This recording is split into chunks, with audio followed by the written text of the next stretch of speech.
প্রিয় সাহেব, আমি এক যুবক, আমার ফ্যামিলিতে আমি, আমার মাতা ও আমার ভাবি, আমরা তিনজন থাকি। আমার ভাই সৌদি আরব থাকে, প্রবাসী। আমার মাতা সবসময় বাড়িতে থাকে না। যখন আমি আর আমার ভাবি থাকি, আমার আশেপাশের লোক আমাদেরকে নিয়ে সমালোচনা করে। তাদের উদ্দেশ্যে কিছু বলেন। খবরদার, তোমরা সেফ জোনে থাকবা। আর ওই আম্মাজিকে বলবো, আপনি যেখানে যাবেন আপনার ছেলেকে নিয়ে যাবেন। আর যদি ভাবির জানমালের নিরাপত্তা, সেফটি, ইজ্জতের সেফটির সমস্যা হয়, তাহলে আপনার সন্তানকে রাখবেন, 100% পর্দা করবেন।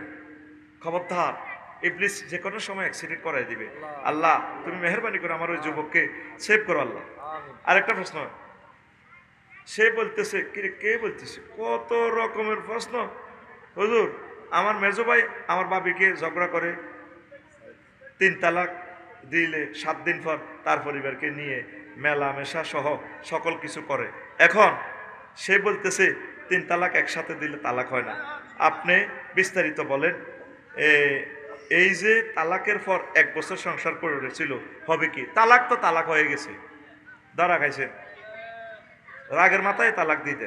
হুজুর, মানুষ তারপরে কিতা লেখছি এটারে করলে গুণা গুণা, ও ফসরাপ করলে গুণা গুণা ছিটকাগুলো লুঙ্গিতে লাগলে অজু কিংবা নামাজ হবে কিনা? আমরা গুণা গুণা লাগলে যেখান দিয়ে লাগছে এখানে অল্প যদি হয় ধুইয়া লাগবেন, যেটা দেখছেন কানা ফরের কানে একটু ধুইলে হয়ে যাবে। বেশি হলে খেয়াল রাখবেন, এটা ধুইবেন, নতুবা নামাজ অজু কিছুই হবে না। সাবধান, একটু ধুইবেন। আবু হানিফা রাহমাতুল্লাহ আলাইহির মাযহাব অনুসারে যদি কাপড়ের কোনো অংশের কোনাটাও 3 বার ধোন, তাহলে হয়ে যাবে।